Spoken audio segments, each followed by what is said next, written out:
who rises up to run the band? You know what I mean? I had this note in here. Can you run your band like a startup? And then I was like, wait, that's going to get you like thrown out, because nobody will like you in the group. Or, is that a manager position if you start getting things going, or is it always typically one person in the band that has some business skills that does it?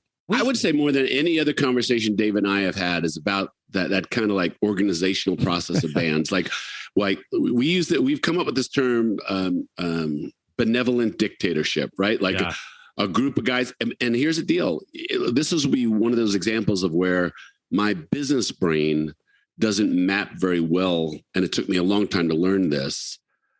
Musicians and creative people just think differently. It's not like a employment at will type of situation.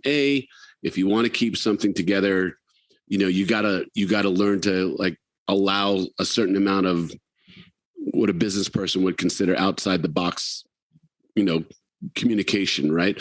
Okay. Musicians are independent contractors, many of them at heart. Some of them want to be a part of a band and are grateful. Like Dave was saying, Dave Bang Jump. They want a leader who'll do something. Show me where, tell me how much I'm going to get paid. I'll show up and I will give you everything I have. And that's the extent of the relationship I want. And to be clear, there are nuances of that too. I am someone who really enjoys being part of a true band. Like I like being a band member. There are a lot. I don't mind doing the sub thing here and there because I like the challenge of having to show up and play songs that I'm not prepared to play, like that kind of thing. But I very much like being a band member. There are other people who definitely do not ever want to be committed to one thing. They want to, okay, this week I'm doing this, next week I'm doing that, and they like just being lone wolves. And then there's things in between. But let me qualify that because the biggest lesson I've learned. It's kind of like when you hire a plumber. A lot of guys go into those kind of trades because they want to work for themselves. They either don't have the social disposition to work for somebody else.